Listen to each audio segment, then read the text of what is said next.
Alright everyone, welcome back to Monday's episode of the Z-Watch Show. We're going to be reviewing the weekend. We got some good college football games and some great NFL games as well too. But yeah, we're going to go over what kind of happened this weekend in football. Yeah, I hope you guys enjoy Monday's episode of the Z-Watch Show. It's time for the Z-Watch Show. It's the Z-Watch Show. It's the Z-Watch Show. Man, this guy knows ball. He knows everything. It's time for the Z-Watch Show. Alright, we got some college football talk, guys. I think I'm just going to go through the college football scoreboard on ESPN and talk about the top 25 games. Some of them I'm going to skip.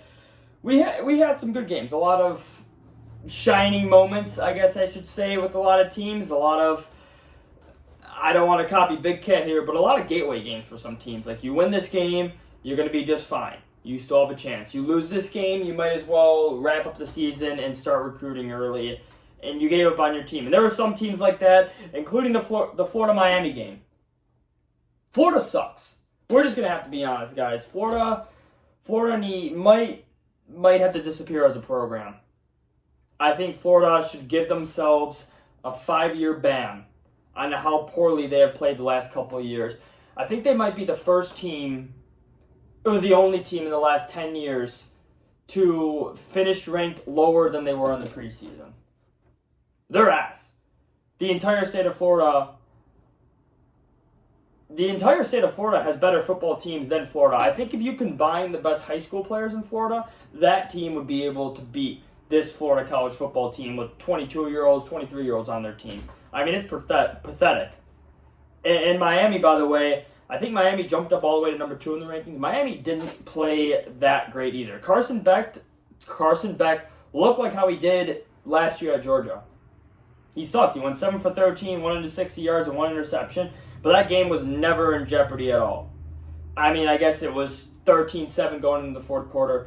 But it just had a feel. Well, that game, Florida stood no chance. Florida sucks. They're going to finish the season well under 500. And they're going to have to fire their head coach. Florida, what is it, Billy Napier? Yeah, Billy Napier. It's his last year in Florida. It should be. I feel bad for Florida's fans. With all that history behind them, they're dead. Florida is a dead football team. Other than that, I'm just going to go down the list a little bit. LSU had a very good game. They handled business against Southeast Louisiana like they should. Nussmeier played like how he should, especially against a team as weak as Southeast Louisiana. Oregon handled business in the old Civil War battle. Dante Moore, in my opinion, if they're able to beat Penn State this upcoming week, I think he should be the front running for the Heisman. I'll talk about a little Heisman in a second. My dumbass realized that I record this on my phone, and I screenshotted a couple pictures on DraftKings on my phone, so I'm able to read to you guys while talking, but my dumbass didn't realize that I can't look at those screenshots due to the fact I am recording on my phone. But other than that, Florida State handled business against Kent State. I'm excited. I think Florida State should still be the favorite in the ACC. I'm going to type in DraftKings right now. But I actually love Florida State's team this year. They got screwed in 2023 still. You guys all know that for me. But they're good. They're a very good football team. Very, very, very good football team. Next game we got number 8 Texas versus Sam Houston. Texas finally played up to how Texas should play. I get it. Sam Houston might be one of the worst teams in college football. They are 0-4, which is disgusting, especially this early in the season. I don't know how good their conference is going to be, but Sam Houston sucks. The only takeaway that people had, the only argument that people were doing was when Arch Manning scored that touchdown and he decided to stare down that Sam Houston guy.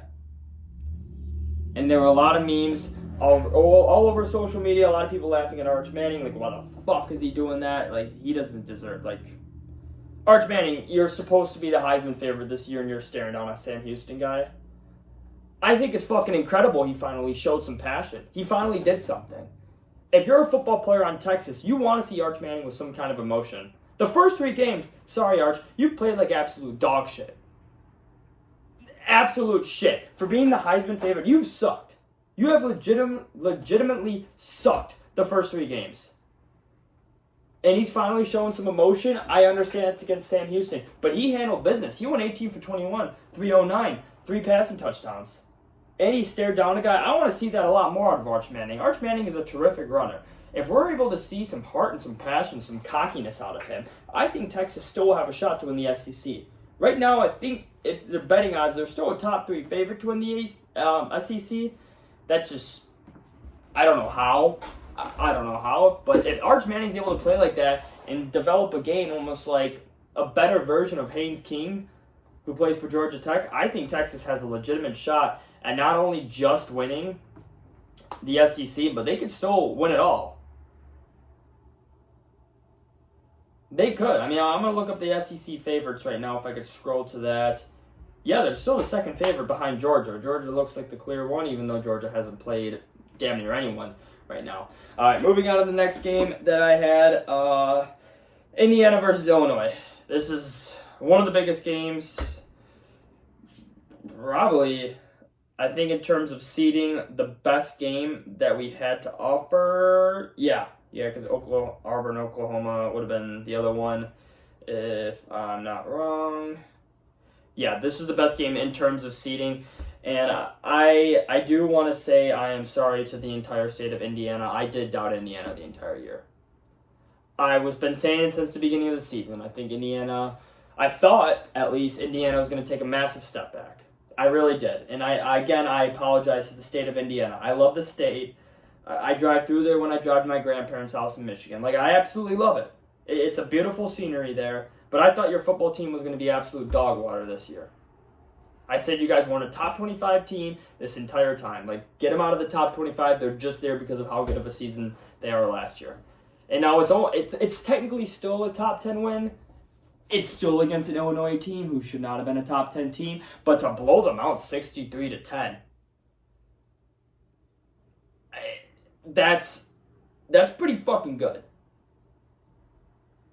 They treated Illinois like a low-level FCS team. That's essentially what Indiana did. I mean, Mendoza, I think, is now the second favorite to win the Heisman behind John Mateer. Don't bet that. I'm gonna tell you guys right now, as the number 1 betting show in Wisconsin, don't bet that.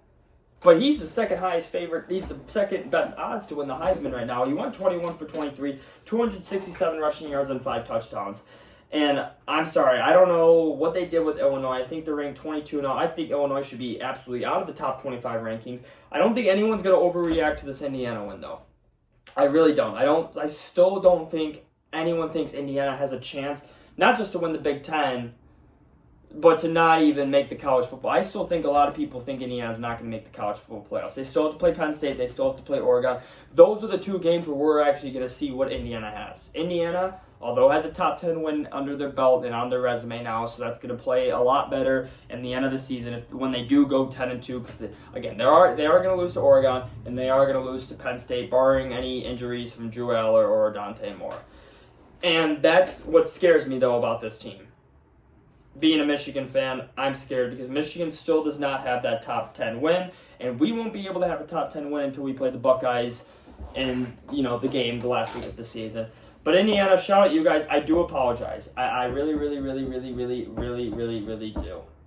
Now, the biggest difference in that game, because, by the way, in this game, too, if I told you the score was 63-10, what would you have thought was, like, the stat-wise? You would have thought Illinois turned the ball over 4 or 5 times.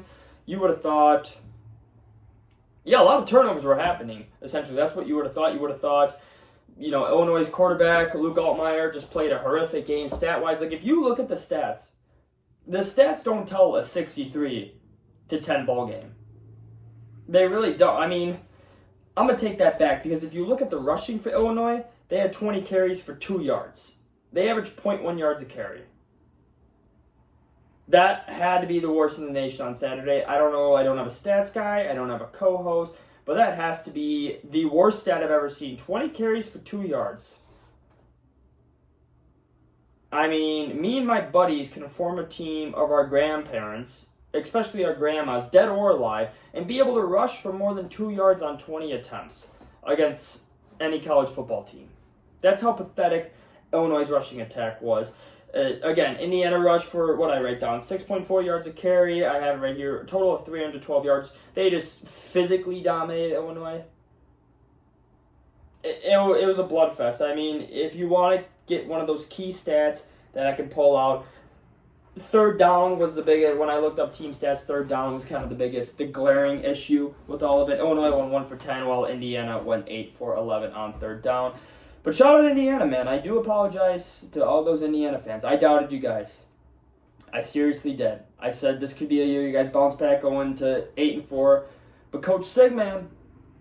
Coach Sig's legit. He is.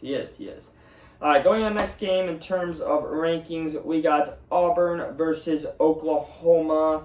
The second or third biggest game of college football. There were 3 top 25 matchups. This was one of them. What I came away watching this was that John Mateer might win the Heisman Trophy. They have the hardest schedule still. I don't know who can fact check me on that, but I looked at Oklahoma's schedule. I swear they're playing every single ranked SEC team left in the nation. I think that might be true. But John Mateer right now, he's a Heisman Trophy winner. And I want to ask you guys a question too. If John Mateer ends up staying this path and keeps playing some great games, will John Mateer go down as the worst Heisman in the last 10 years? I need to know answers to that because there is no one else besides, like I said, the Indiana quarterback, Mendoza, is the second favorite in the Heisman. He's not going to win it. There's no, big Heisman race this year. And it's not like Mateer's going out there and throwing like Joe Burrow or running like Lamar Jackson or doing anything super special or crazy. He's just playing solid football and being a damn great quarterback. He's been the best quarterback in the nation, but he's not someone where you go watch him play and you're like, wow, that's a Heisman Trophy winner. Like, look at what he's doing. So, in my opinion, the last 10 years, I think John Mateer would be the worst Heisman Trophy winner. Yeah, in the last 10 years in college football. I don't think that's crazy to say, and I want to see what you guys have to say about that as well. Auburn, I think, what else do I have about that game? Not much. Jackson Arnold, if I'm Jackson Arnold, I don't think I will ever step foot into the entire state of Oklahoma again. I think nothing good happens when Jackson Arnold steps foot in Oklahoma. Personally, yeah. If I'm Jackson Arnold, stay the fuck far. Never visit anywhere. Don't go to Texas. Don't go anywhere near Oklahoma. I feel like if you're Jackson Arnold and you go visit there when you're 50 years old to take your family on a vacation, you're probably getting in a car crash or you're getting a flat tire, your brakes don't work, something bad's happening. So Jackson Arnold, as your advisor, I advise you never to step foot in the state of Oklahoma again. Not only for your safety, but the safety of anyone who is around you. So you're welcome for that. And both teams, last note I have on that game is that both teams didn't run the ball well at all. I think Oklahoma averaged 1.4 yards per carry, and Auburn only averaged 1.9 yards a carry. If you're an SEC team, maybe you could say, that's how great the SEC defense was. Or you could say, because Brent Venables, also, speaking of him, great defensive coordinator at Clemson, finally got his semi-big win. Finally, he's putting Oklahoma on the map, putting Oklahoma back on top of college football like they were with Lincoln Riley. So shout out him. He had that defense going, and he got his quarterback. He finally got his quarterback, and Oklahoma's is going to be a damn good team. Now, the only thing that sucks is they just have the hardest schedule left in college football, and that is absolutely brutal. They're in the playoffs. They're playing the playoff schedule right now. So, poor Oklahoma, sorry about it. I need Oklahoma to win. I cannot have Oklahoma go 10-2. That is worst case scenario, Oklahoma going 10-2. Can't have it. I will be rooting for the Sooners the rest of the season. Next game we got Ole Miss versus Tulane. The only note I have on this is that Tulane's dead. Tulane, it's not going to be the Power 4 teams. I said they need to lose a close game against Ole Miss and then finish 11-1 for a shot to make the college football playoffs. I think Tulane is officially dead. They are out of the running for college football playoffs unless South Florida or one of those other teams I wouldn't even say Boise State's in it anymore, but UNLV loses. Shit like that needs to happen for Tulane to have a chance to make the playoffs, but I think Tulane's season, in terms of making the college football playoffs, is done. They still have a lot to play for in conference play and bowl games, but getting blown out by Ole Miss like this, they're not to get them out of the college football playoffs because Ole Miss, as they're a damn good team, the quarterback Campbell, Better than Jackson Dart? Who knows? Probably not right now.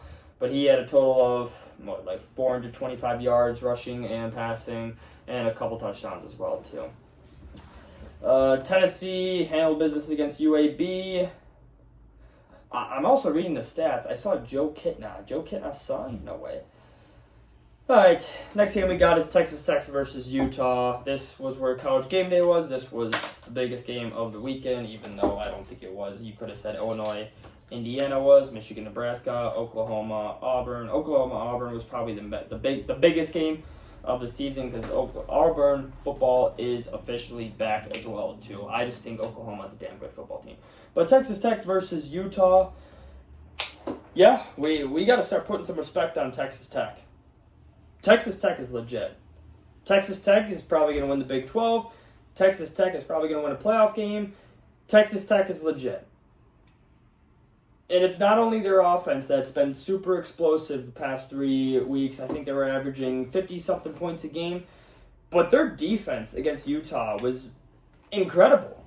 Absolutely incredible. Now, this was a Utah team that many people picked to win this game, and many people picked to win the Big 12. This was a Utah team that's already played a Big 10 team. I get it, UCLA. But they've played some better competition than Texas Tech. And they look like little boys out there compared to Texas Tech. I mean, their quarterback, Devin Dampier, threw 2 interceptions. Like, come on, I guess if you're Utah, too, you can't fumble 3 times. I know they only lost 2 of them, but you can't fumble. Turnovers. Texas Tech, their starting quarterback, absolutely played like, or their quarterback Morton played like dog water, too. Turned the ball over 2 times. And they still were able to dominate that game 34-10. Now, I understand 24 points came in the fourth quarter, but still, Texas Tech beating Utah by that much, that is a statement win. And Texas Tech is legit. They are legit this year. They pounded the rock, 37 carries, 173 yards. Shout out Texas Tech, man. Shout out Texas Tech. I mean, 9 for 17 on third down. Utah won 4 for 14. I'm a big third down stat guy. I agree with the old Patriots philosophy. Just move the chains. Move the chains. Move the chains. Good thing will happen. But yeah, Texas Tech, that's a force to be reckoned with. That's a Big 12 champion right there. That is my official Big 12 champion. I'm blown away. I am legitimately blown away by how much Texas Tech beat Utah. I get it. It's close going into the fourth, but 24 points in the fourth quarter, that says something. That just says something to me. What that says to me is I don't know, but it says something to me. And also, Texas Tech, just their quarterbacks always throw the most beautiful spirals as well, too. I don't think in mine or your lifetime that we will ever see a Texas Tech quarterback throw a duck on the football field. I think we will always see tight spirals out of a Texas Tech quarterback.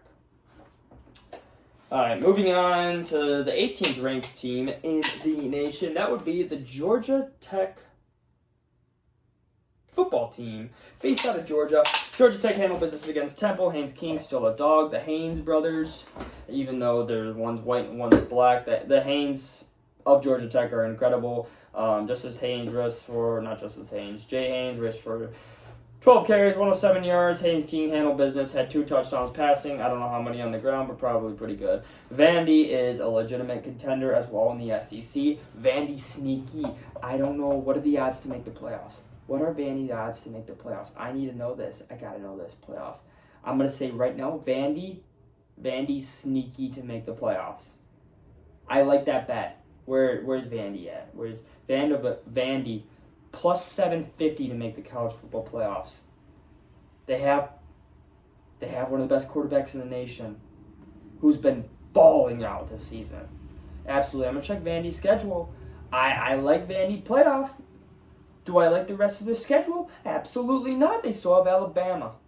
They've beaten Alabama before. They might have beat them. No, I know one time they beat them. Alabama has been looking better, but they're very beatable. LSU, that's at Death Valley. That's going to be a loss. Missouri has been untouched in Missouri, but they have played Kansas, and they played South Carolina, and they look good in both. So they've been tested, but Vandy's going to be the best team they played. That's in 4 weeks. Both teams are going to be much better. Vandy's going to be much better, too. If Vandy wins one of those games against Alabama or LSU, you know they're going to have to wake up for Missouri, and then they have Texas, and then they have Auburn, and then they have Tennessee. The more I am saying their schedule, the more and more I'm starting to not believe that Vandy will make the college football playoffs. So that is my just kidding bet of the day. Don't pick Vandy to make the college football playoffs. Don't do it. I don't think they will anymore. Sorry, Vandy. You just have the SEC schedule. I get it. The committee sucks the fucking shit out of the SEC cock, so it's a lot of ranked games. But the SEC is pretty fucking good this year. I hate to break it to you guys. They're not top heavy like they used to be, but damn are they good. They are good. It's just tough to argue with. Next game, I'll skip Michigan, Nebraska right now. Missouri versus South Carolina. Like I said, Missouri's good. Missouri's a solid team. They beat Kansas pretty good, even though Kansas came out to a big lead, and they handled South Carolina just fine. Just fine. Missouri's running back might be best running back in the nation. Top 3, top 5. Great running back. 22 carries, 131 yards, 1 touchdown. Sellers was back, which kind of begs the question, why did he quit last week if he's already back? But whatever. South Carolina wrap up the season too. I think South Carolina and Clemson should probably just rest all their players and just wait until week 12 or 13. It'd be week 13 that they play each other, and then play their starters. Kind of like how Clemson looked. That Clemson game was a must-win. It was a gateway game. Like, they could still win the ACC if they win that game. Well, sorry to break it to you, you can't. And South Carolina cannot either. It's over for both those teams. I feel bad. I was very high on South Carolina this year. But they're dead. They're dead. South Carolina, Clemson, dead. That rivalry game might be a game to go to the bowl. Just a bowl. That might be it. We had Notre Dame versus Purdue. Notre Dame was able to handle business after starting slow. They did have a delay, I think, too. So you can't allow 30 points to Purdue, but a good thing is Notre Dame was able to score 56 points. I still think a 10-2 Notre Dame team is going to make the college football playoffs. I still think that. USC handled business against Michigan State as well, too. Michigan State was able to stay in the game a little longer than most people would have liked. They just didn't put them away, but USC is a very good team. I am excited for the USC matchup versus the Michigan Wolverines. I think that is in 2 weeks, I want to say, 2 or 3 weeks. I'm not 100%. I'm almost 100% it's in 2 or 3 weeks, but I'm excited for that game. That is another big game, not only for USC, but for this next game I'm going to talk about in this next team, the Michigan Wolverines. And to gateway Michigan versus Nebraska. This game, this Michigan versus Nebraska game, made me want to grab my buddy's shotgun, aim it at my TV, and pull the trigger. Specifically at halftime. One of the most boneheaded mistakes I've seen a coach make in a while. Just thinking about time. I understand he's like, wow, we got to stop on 3rd down. Let's just have the clock run into the half. Like, what are the odds they took up a Hail Mary and what are the odds they get it? You know what the odds are if you call a timeout, though, and they punt it away and you don't even try to catch the ball, you just let them punt it? You know the odds of them getting a Hail Mary if you call a timeout with 20 seconds left there, Michigan? 0. There's a 0% chance Nebraska is remotely in this game if we decide to call a timeout with any time more than 5 to 10 seconds left on the clock at the end of the first half. One of the most boneheaded things I've seen a coaching staff do. I was yelling at my TV, call a timeout, call a timeout, call a timeout, call a timeout, call a timeout, call a timeout, call a timeout, just like that. And they didn't. One of the most boneheaded things I've seen in a while. I just can't. This Michigan team, we have a very good team. We have a very talented team. This team has the talent and possibility to win the national championship. But they won't. We're just too undisciplined right now. We just make little mistakes that we didn't make in 2023. We didn't even make it in 2022. Like, it's just little things. Like, discipline, fellas. Discipline. In our rocket man, our fucking missile hitter. I don't even know what to call him. I'm trying to think of nice names for him. Hillman. We stop them on 3rd and long. It's 4th and 17, and you go to the fucking sideline doing this shit. How fucking undisciplined do you have to be? And it led to Nebraska scoring a touchdown. That was one of the most selfish things I've seen on a football field as well, too. I don't understand it. I get it. That guy plays with passion. He plays with heart. He tries to knock the fucking head off of anyone who comes near him. But have some fucking discipline to go to your sideline and celebrate with your boys. Instead of 4th and 17, it's 1st down and 10 for them, and they're out there scoring a touchdown. That's 2 things. Those are 2 touchdowns that if wiped away, if we have any type of common sense, we blow the shit out of Nebraska. We were clearly a better team than them. The only bright spot out of Nebraska was I thought Dylan Raiola looked incredible. He played a hell of a game. He had guys in his lap the whole game. He had to roll out. He was running around for his life. Every time he got the snap, he maybe had a second or two before his offensive line was in his lap. And he still finished the game. I know, don't be a stat warrior. 30 for 41, 308, 3 tuds. He had 1 pick, but whatever. He looked good. Now, 1 interception was bad, but he looked so good. So that's a bright spot out of Nebraska. Other than that, Nebraska wasn't able to run the ball well. They averaged 1.4 yards a carry. But fucking talk about Michigan. Like, come on, man. Come on. I do love the offense we're able to run, though. I do love the offense. I love how we're opening it up. Chip Lindsey did call. He called a good game. We didn't pass the ball that much. Bryce Underwood only passed the ball when we really needed him to. Like, it wasn't much of... We had a trick play, and also, yeah, speaking of passing, Samaj Morgan might never throw a football in his life again. I mean, if I'm Samaj Morgan, I wouldn't even play catch with your kid. Like, your kid won't be able to learn how to throw a football if he's playing catch with you. So don't throw a football with your kid. That was a horrific throw, buddy.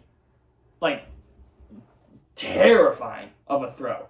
That's another touchdown off the board that turned into, I believe, did we fucking miss that field? No, we made the field goal. That turned into just a field goal, so we still got points out of the drive. But that's the type of shit that we got to execute. Like, come on. But good thing about Michigan is that we still have our bread and butter. We can run the ball.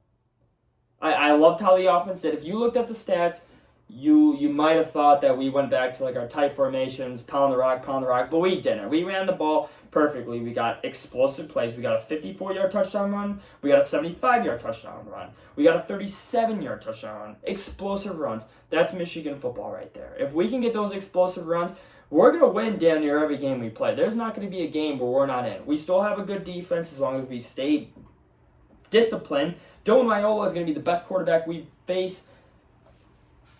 I think that USC quarterback might be pretty damn good too. But we're only going to face two good quarterbacks for the rest of the season, and we were able to contain Dylan Raiola for most of the game.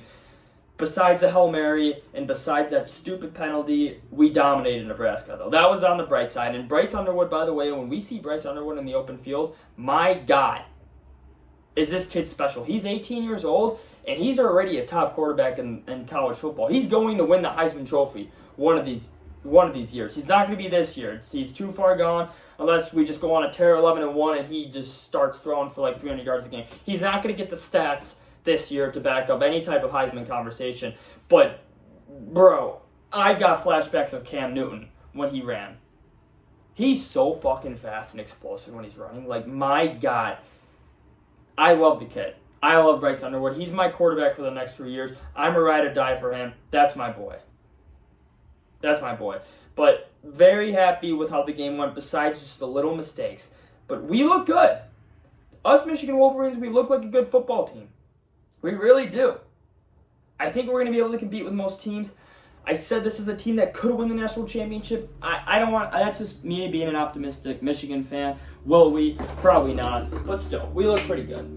So that's going to wrap up my college football talk. I'm going to take a quick break to just go get a drink and do my little mixy transition, and then we'll talk about NFL. Just go down the games and talk some more ball. But yeah, let's take a quick break.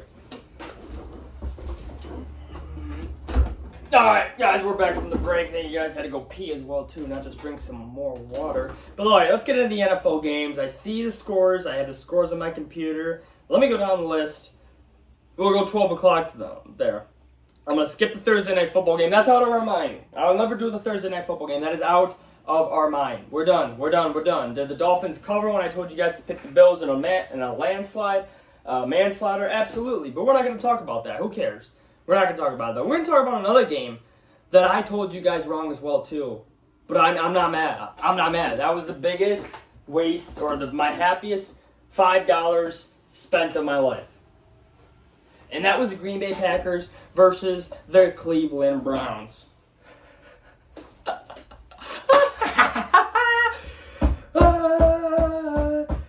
wanna bang on the drum all day. I wanna do. I'm a Packers fan.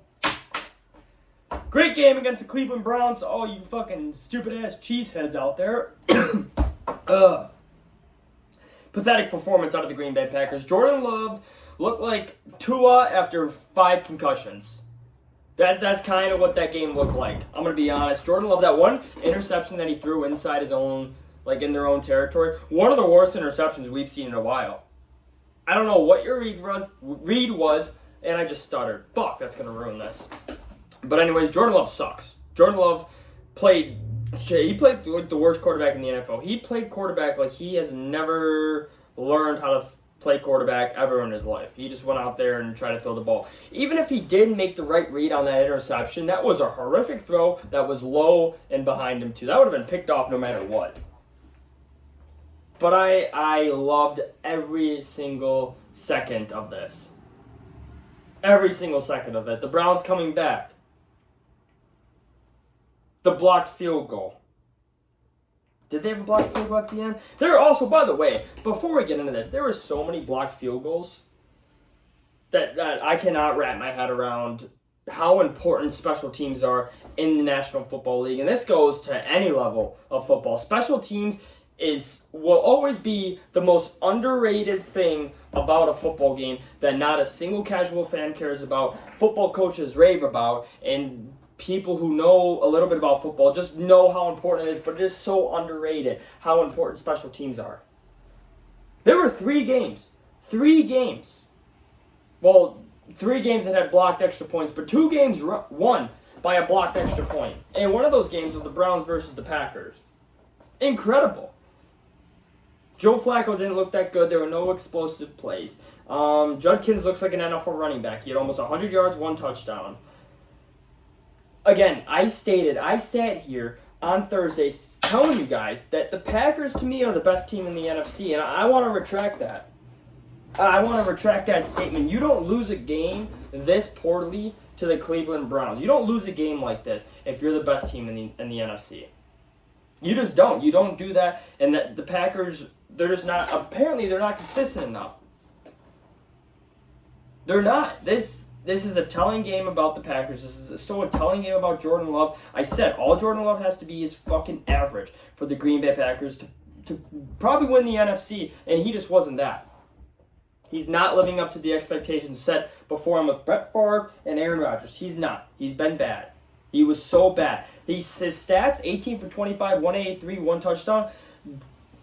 Those stats are not what my eyes told me, and that was Jordan Love sucked. And I loved watching the Green Bay Packers fans in absolute misery, watching the Cleveland Browns win a game that they should not have even scored a point in that game. That game should have been 10-0, but the Cleveland Browns ended up winning 13-10.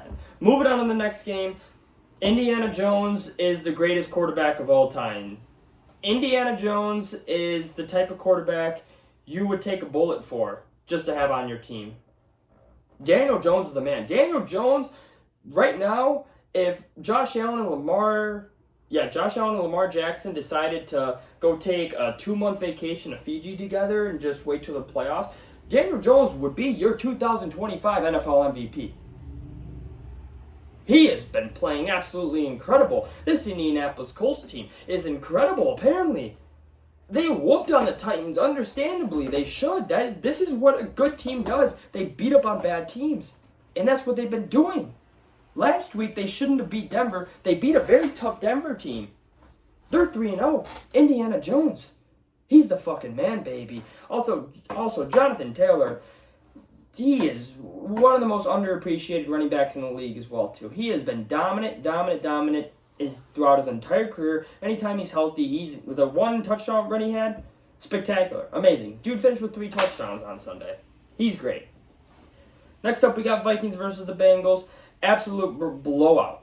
What was it? Xavier Worthy looked like a mixture of Ed Reed, Charles Woodson, and Deion Sanders on Sunday. He looked like the greatest defensive player of all time. I think he forced 3 turnovers, or at least 1 interception, 1 fumble recovery, only 2. But that 87-yard pick six as well, too, like, damn. And also Carson Wentz, I think Kevin Stefanski might be the greatest coach ever if you're a backup quarterback.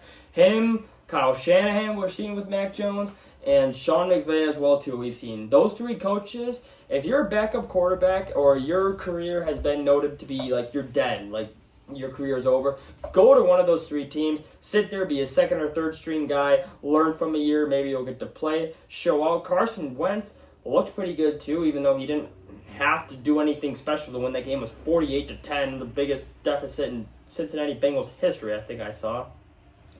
But Wentz looked good. I'm scared that Wentz is going to continue to look good because I'm a J.J. McCarthy guy through and through, and I need J.J. to start the rest of the year. Like, I want to see J.J. successful. Jordan Mason stepped up, 16 carries, 116 yards, 2 touchdowns. That's what the Vikings fans have been expecting out of him all season, and that's what he'll probably continue to show with Aaron Jones being out for a bit. Next game we got Steelers versus Patriots, 21-14. This game was won by Patriots' mistakes and Steelers' defense. This was an old Steelers game. Defense wins championships. That's been the Steelers' motto since, I've been born. Probably since my dad's been born and my grandparents have been born. Defense wins championship. That's the Pittsburgh Steelers' mottos, and that's exactly how they won the game. Their offense did not look good at all. Aaron Rodgers did not play a good game. He's old. He's 41. He's going to be as great as he was over his career. He's going to be a little inconsistent. He went 16 for 23, 139 yards, 2 touchdowns, 1 interception, which isn't terrible. That's going to, if you have a good defense or play as good as defense as you did on Sunday like the Steelers did, those quarterback stats are going to be just fine. They still have not been able to find their groove in the running game, which we have notably, I think that's just going to be an issue the Steelers will face all year. Drake May is still the guy in New England, but when you get inside their 1, you just simply can't fumble that ball. That was the turning point of the game. But yeah, Steelers, competitive team. They Steelers have a shot at the playoffs. I think the Patriots are. I don't think the Patriots will make the playoffs now. I think that's Steelers-Patriots. That was one of my tiebreakers for the 7th seed. So that game was very important. This game will be shown to be extremely important down the stretch when they show like in the hunt, like Steelers have tiebreaker, whatnot. Next game we got. I don't even want to talk about this because I tweeted out. Like, when did I tweet this out? 3rd quarter or halftime? I think it was 3rd quarter, yeah, when the Rams went up, when they scored that touchdown in the 3rd. I said, I told you so, essentially. If Stafford stays healthy, the Rams are arguably the best team in the NFC. And first of all, the Rams also still should have won that game.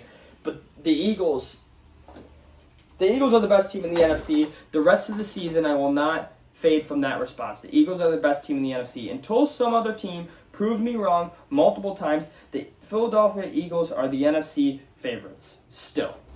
They just are. I was for sure. My mortal lock was that the Rams were going to beat the Eagles. That was my mortal lock. I was so confident about this game. I said if Stafford stays healthy, they're going to kill the Eagles. That's exactly what they did for 3 quarters. Or 2.5 quarters, I guess. And then there goes the Eagles, stumbling back.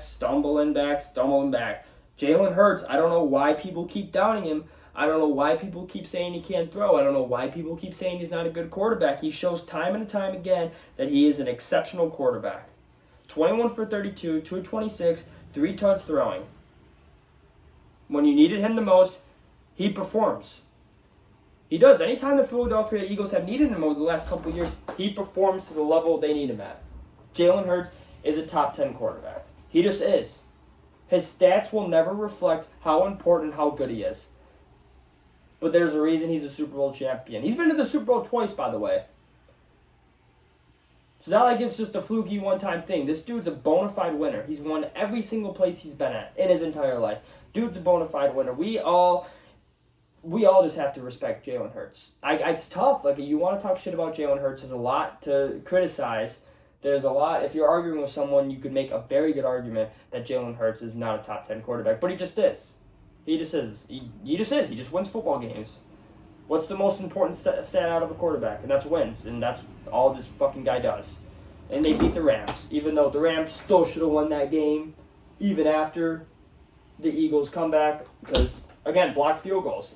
Insane. That's just insane. But that's an Eagles football team. Good teams find a way to win those games. Good teams make plays like that down the stretch. That's just how it goes. All right, next game we got the Buccaneers versus the Jets. Same thing, a blocked field goal almost won this game. I think, yeah, that was fucking insane as well too. But the Buccaneers still are 3-0. The Bucs have won close game after close game after close game. The Buccaneers look, until it's time, I don't know. I don't even know what to say about this game. I really don't. The Bucs were up 20-6 at half. They were up 23-6 in half at the end of the third, and then the Jets came storming back. The Bucs just refused to put teams away. They're gonna be just fine. They're gonna win the NFC South. They might make the NFC Championship game. They're gonna make a divisional game. They're a good team, but they got to learn how to put teams away. This Jets team had no business being anywhere close to that at the end of the game. But I think everyone watching that game knew that Baker Mayfield was going to lead a game-winning drive anyways. Like that, right when they ran that touchdown back, if you're a Buccaneers fan or just any football fan who watches football, you're looking like your eyes went straight to the clock and just said, Baker's got too much time. They're going to be just fine. They're probably going to go down and win this game. And that's exactly what Baker Mayfield did. It's exactly what Tampa does. They just win sloppy games, apparently. They have not looked like a Super Bowl team, but they're winning games. They're winning games, and when they learn how to figure out and start blowing out teams like the Jets, they're going to be just fine. But, yeah, they're 3-0. You can't really hate that much on 3-0. Next game, we got the Raiders versus the Commanders. I don't know if the Raiders are just that bad, or it is true that the Washington Commanders have the best backup quarterback in the NFL. And I don't know who you can argue. Maybe Mac Jones, because he's looked good, but Marcus Mariota played exceptional. 2 touchdowns, 1 rushing, 1 passing, 15 for 21, 207 in the air, 10 yards a pass. That's pretty good. Geno Smith put up the stats, but the Raiders just aren't a good football team. Their offensive line sucks. Don't have a good secondary. The Raiders just aren't a good football team. I think they're still going to be able to compete with teams because Geno's got to throw the ball all around the field. Ashton Genty is doing what he can. I think it's unfair for people to judge Ashton Genty. I think people are going to overreact to Genty's stats way too much. They just have a poor offensive line. I think they're worse in the NFL on yards ran before contact. They're the worst in the NFL when it comes to that stat. They're just not a good football team. Washington still is a pretty good football team. Washington's a playoff team. Are they a Super Bowl team? Not after what we saw against the Philadelphia Eagles, but they are a very, very, or the Green Bay Packers, on Thursday night. But they are still a very good football team. They're going to be just fine. But the Raiders, I think, just suck. That's my final takeaway from that game. The Raiders just aren't a good football team. And, yeah, all right. Moving on to that game, I really wish I had a co-host. I need to make this show better. By the way, before we get into it, I've been hearing murmurs that people are calling me the Draymond Green of the podcasting world. And the reason why is because, like him, I'm getting triple singles all the time. Single-digit views, single-digit like, single-digit comments. I'm the Draymond Green of podcasting, apparently. But that's okay, I'm a good role player. I just need Stephen Clay next to me. That's all I need to make this show incredible. It's going to be the greatest betting show in the state of Wisconsin, unless I move to Minnesota or Illinois, and then I'm not going to be able to compete with Barstool. But Minnesota, who the fuck they got there, huh? Ain't no one there. Fuck out my face. Fuck out my face, boy. Alright, we got a game I'm not going to spend that much time on because it was a fucking blowout, and that's the Atlanta Falcons versus the Carolina Panthers, and yuck. Yuck. This, if you're an Atlanta Falcons fan, this was the biggest letdown. This was like watching the Chicago Bears play football week 2. This was absolutely horrendous, disgusting. I would be puking all over my mouth if I lived in Atlanta right now. It's not like Bryce Young lit it up either. He only threw for 121 yards. It's not like Chuba Hubbard ran all over on them. He only had 73 yards. The Panthers only had 214 yards of total offense, Atlanta. You guys had more yards of offense. Like, that is a disgusting, disgusting scoreboard if you're an Atlanta Falcons fan. Let's go to the team stats here. I will read you the Panthers stats, and you let me know, do you think they won 30-0, or am I just pulling a prank on you guys? The Carolina Panthers went 3-for-11 on third down. Okay, you still with me? They ran 11 less plays than the Falcons. They had over 100 less yards than the Falcons. Okay, you still with me? Atlanta out threw them and outrushed them. Turnovers, 3-1. The Panthers did win the turnover battle. Okay? The Panthers had more penalties, 6 penalties for 55 yards. The Panthers only had 3 minutes more of time of possession. Alright. So based on those stats, am I pranking you? Or am I telling you the truth? I'm telling you the truth. I didn't watch much of this game, but again, if you're an Atlanta fan, you might as well find the nearest toilet, the nearest bucket, and shove your fingers down your throat and make yourself throw up as punishment for the type of performance that your team put on against the Carolina Panthers. Alright, moving on from that disgusting game that I don't even want to call a football game. But we had the Jacksonville Jaguars versus the Houston Texans. And again, the Texans show, CJ Stroud shows that they're a poorly run organization and CJ Stroud is not that guy. Now, is that the organization or is that CJ Stroud? Nico Collins. I think it was Nico Collins who fumbled too, that big catch. Texans are just a shitty organization. They just are.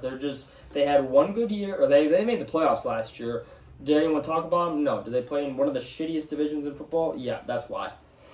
I don't know what to say. This was just bad football. This game was just such bad football. Jackson didn't even play good at all. They didn't. Trevor Lawrence didn't have a good game. Travis Etienne didn't have that good of a game. It was a 17-10 slugfest without the slugging. That's what the Jaguars-Texan game was. A slugfest without the slugging. It was just a fest of bad football. And the Jags came on top. They're just a better team, I guess. So I don't really have much to say about that game. The Jags are just a better team than the Texans. That's all it fucking is. And the Jags are 2-1. And with the way the division is shaping out, the Jags could end up with a damn good record and maybe make the playoffs. They're not a threat to do anything in the playoffs, but hey, fuck it, why not? Next game we got Chargers versus the Broncos. Now, if the Chargers right now decided to make a trade, they made a trade to the NFC for, name a team, the New Orleans Saints. I think the LA Chargers would be the favorite to win the NFC. I truly think that. I think the LA Chargers are they are a damn good football team. It's a shame that the Buffalo Bills and the Baltimore Ravens exist. It's a shame. It is a shame for Justin Herbert. It is a shame for Jim Harbaugh. It is a shame for that entire organization that the Buffalo Bills and the Baltimore Ravens have a team in the American Football Conference. I feel bad for the Chargers because they are right now the third best football team in the AFC. I think it goes Bills-Ravens 1 or 2. You could still argue that even though I know the Bills won, but the Ravens played a better game, but the Bills did win. Whatever. 1 or 2, you could switch them back and forth. And then it's Chargers at a clear 3. And then 4, I don't know. You can argue 4. But the Chargers are the clear third best team in the AFC, and I feel so bad for them. They had a good run game. I think Harris had a season-ending injury, I want to say now. Amarian Hampton's going to be just fine as the feature back. He's been great. Quentin Johnson, NFL receiver, baby. He learned how to have hands, And every time I watch him play, I get flashbacks to 2022 when he was on TCU running all over Michigan's defense. I still hate him, but I'm happy for him. All that shit people have been talking, he's good. He's healed. Keenan Allen, back. Great. Landon McConkey did not have that great of a game. 4 catches for 41 yards. Solid game as an NFL receiver. He's also very fucking good. The Los Angeles Chargers are a damn good football team. They just are. They just are. The Denver Broncos are a good football team too. They're the best 1-2 football team. I think they should be 2-1. They should have beat the Colts. But Broncos are a good team. That defense is very good for Denver. And the Chargers were able to put up 23 points against them. Justin Herbert was able to throw for 300 yards. They were able to run for 106. So what is that? Almost 400 yards of total offense. On the Denver side, J.K. Dobbins. Revenge game, low-key. Very good running back. J.K. Dobbins is a very underrated running back as well as the NFL. No one really talks about him because he's not in that upper echelon of running backs, but he's a solid starting running back for any team and a running back that you can get behind in any game.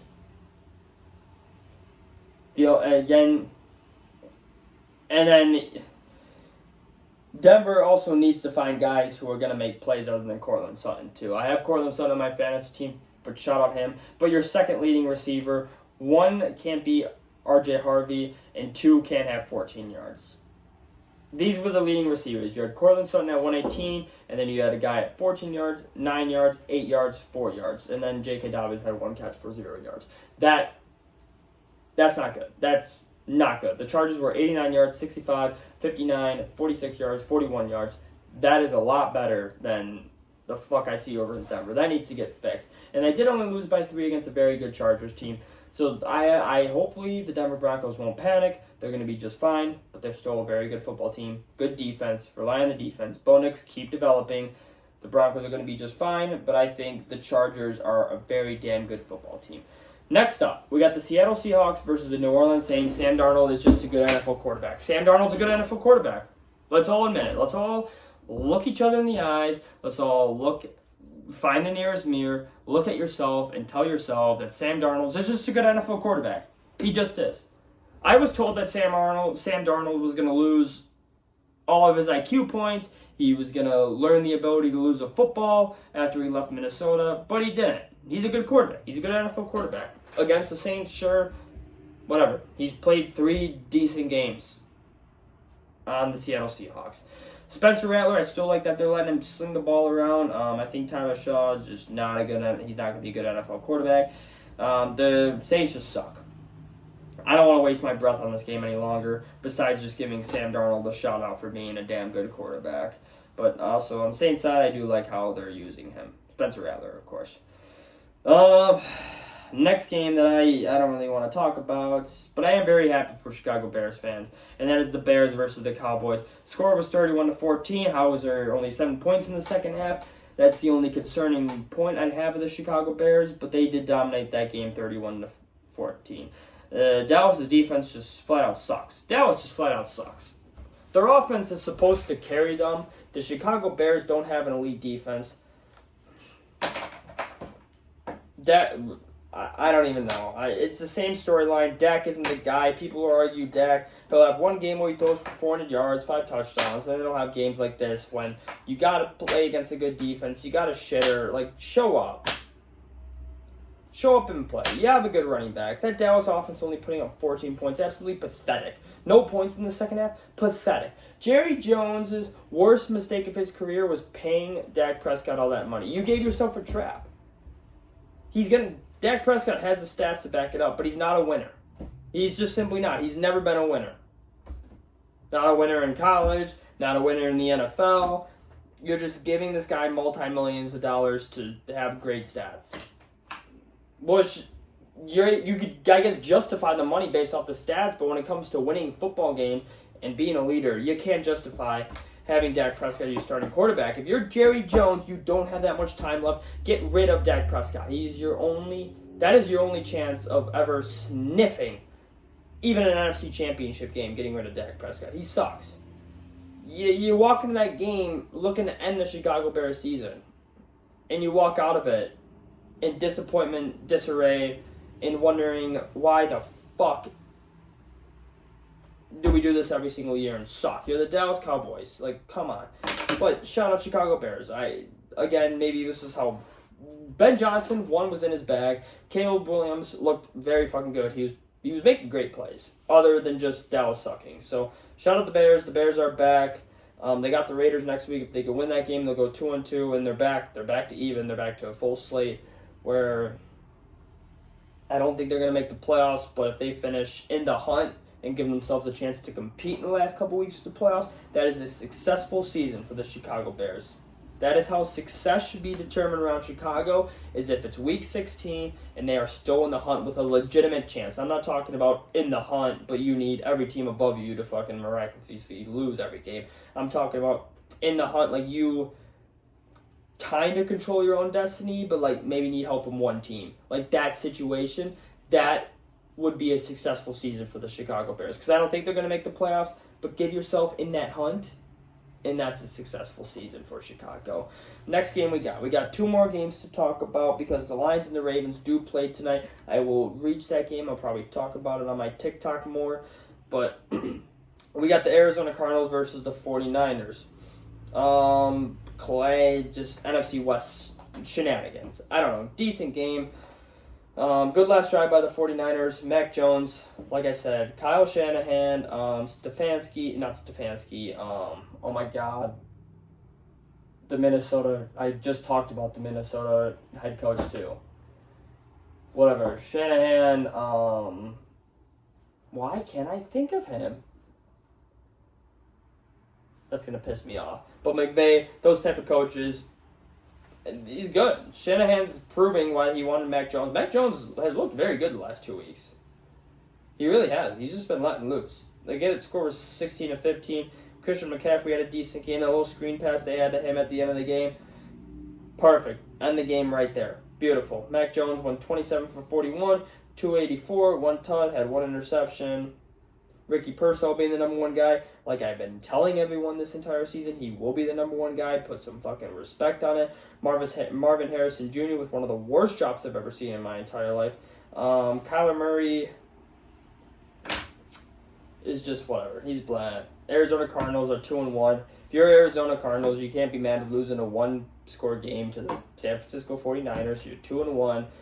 The first quarter of the season, if you can win your Week 4 game, is going to be a success. You're not supposed to make the playoffs. You're not supposed to make any noise. Even in your division, you're not supposed to make any noise. Be happy with 2-1. Move on to the next game. You even did have a chance to win that game, too, when the 49ers are just a better football team. They just hurt. They're constantly hurt. Last game I'm going to talk about that I watched a little bit about. I watched the second half mainly because I worked Sunday night. That is the New York Giants versus the San Francisco 49ers. The New York Giants have produced the best quarterback in the NFL this year, besides Josh Allen and Lamar Jackson, and the worst quarterback in the NFL, besides Tyler Shaw, whatever the fuck his name is. You got Daniel Jones on one side, the former New York Giant, and then you have Russell Wilson, who might have thrown his last pass in the NFL, which might have been his worst pass in the NFL as well, too. That last possession that the New York Giants had was one of the most pathetic sequences I have ever seen in my life. An intentional grounding, a weak check down throw, and then 2 throws that had no chance of being completed. I don't care if you're throwing to, I don't know, you could be throwing a football to Thor. Russell Wilson could have had Thor as his receiver on that 3rd and 4th down at the end of the game, and I don't think Thor is able to make a play on any of those throws. That's just how bad those balls were. He just chucked it as far as he could in the back of the end zone. Russell Wilson should never, ever, after that game, throw a pass in the NFL. He had one miraculous last classic Russell Wilson game against the Dallas Cowboys last week. I mean, I think we're just finding out Dallas just sucks massive dick. So that's nothing impressive. But Russell Wilson should not be the starting quarterback in Week 4. I don't know if they made an announcement for that. I'm sorry. You had a good career. For what you were given, God's given talent, you had a great career. You're a Super Bowl champion. You had a good college career, great NFL career, maybe Hall of Famer. Maybe not. I don't think he's a Hall of Famer, but he did have very good years. I still don't think he's a Hall of Famer. He just had one of the most iconic defenses of all time, which is why he won it all. But yeah, the Chiefs look good, decent. Patrick Mahomes is going to be Patrick Mahomes. The Chiefs found rhythm towards the end of the game. The Chiefs are going to be just fine. I still think they won't make the playoffs, but it's going to be damn close. The Chiefs handle business against the New York Giants. They got to clean some things up. They got to score touchdowns in the red zone. The only bright side of this game is that Cam Scatterboo, like the entire nation or the entire football world that watched college football last year, watched any Arizona State game, knew this. But to casual fans who are just NFL fans, you guys found out that Cam Scatterboo is an absolute fucking dog. Cam Scatterboo is a dog. Cam Scatterboo is going to be a legend in New York if they build up a good team. Cam Scatterboo is the only bright spot in the New York Giants. Obviously, Malik Neighbors, but you can't really do much if you're Malik Neighbors when you have Russell Wilson throwing to you. So, let's get Jameis Winston out there for a game. Let's see what he can do. If you're Brian Dable and you're not that confident in Jackson Dart yet, even though you have only heard good things about Jackson Dart, he played well in the preseason. If you are Dable and still want to give Jackson Dart a little more time to, I don't know, be more comfortable in the offense or whatever, you don't want to throw him out to the wolves super early, start Winston. You can't go out there with Russell Wilson as your starting quarterback again. You just simply cannot. You just can't. There's just no other way to put it. Start Winston, please. Let Winston have a couple games in the New York jersey. If you start him, starting Jameis Winston in week 4 might as well be a guaranteed win as well, too. Because you know he's going to go off for a win. He's going to have an electric interview. Everyone's going to say he loves him. They're going to be, oh, is Jameis Winston? Is he that guy? And then in week 5, he's going to throw like 5 interceptions.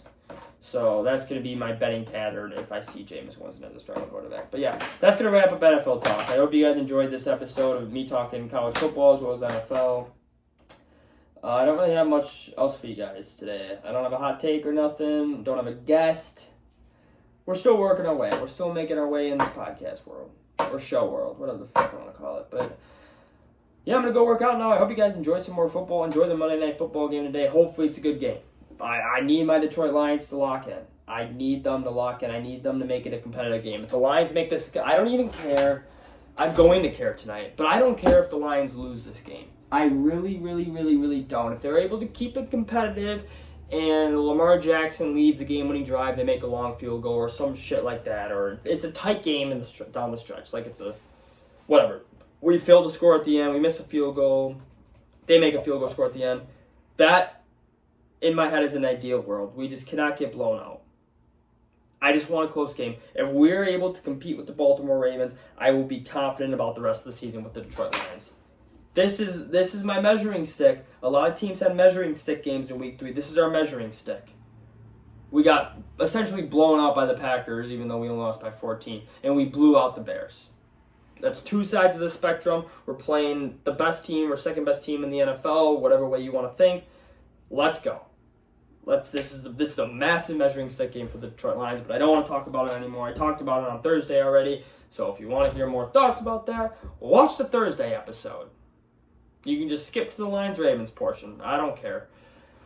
But yeah, that is going to wrap up the Z-Watch show for this Monday, but I hope you guys do have a good rest of the week. I'll see you guys on Thursday. Hopefully Austin will be in the studio. But yeah, enjoy the rest of the night, guys.